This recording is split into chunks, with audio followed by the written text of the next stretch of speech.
sound really corny and I don't really mean it to, but I feel like it was always something that I kind of wanted to do. And I realize that sounds really corny, but I'll explain why.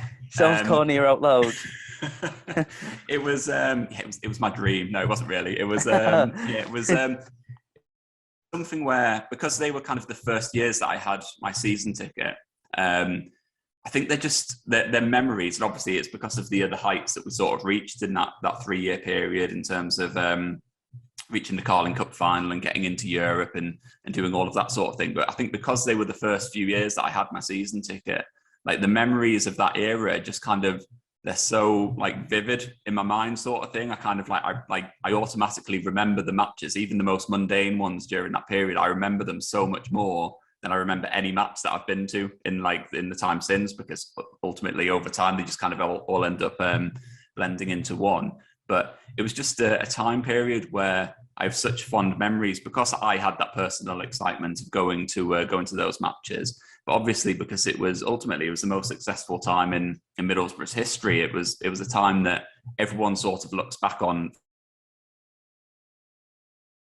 fondly. And although at the time I remember going to the matches, and I know a lot of people, you kind of grow accustomed to the sort of standard that you reach. So you're playing in the UEFA Cup 2 seasons in a row, and it's like, oh, well, we're Middlesbrough, that's where we should be. Yeah. Like, we should be beating this team Yeah, the in the standard's group set stage. now. And yeah, exactly. And that's kind of what happens. People very quickly get accustomed to that new standard that you reach. And obviously, in the years since, we've realised that was the exception rather than the rule, because since then we've either spent a couple of years in the Premier League, or we've been battling away in the Championship.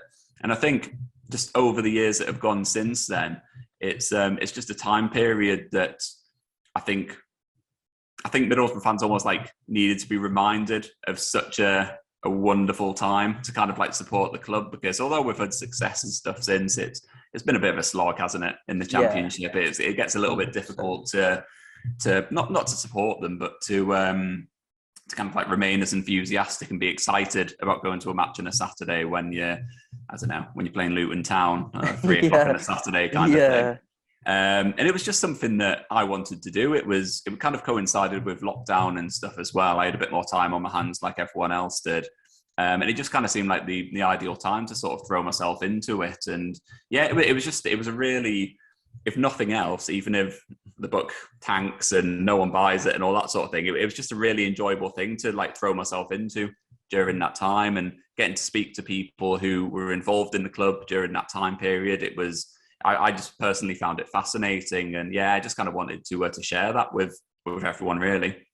Yeah, I think that goes hand in hand with what you said a little bit earlier about kind of enjoying what you do, and having something that it doesn't matter what happens, you really enjoyed doing it. It was a bit of a learning experience for you, and you got to like interview all these different people, and just kind of immerse yourself in something that you've never done before, but something that you're really passionate about also. So like hand in hand, I completely understand kind of your reasoning for wanting to do it, and kind of to push the boat out a little bit and test the waters.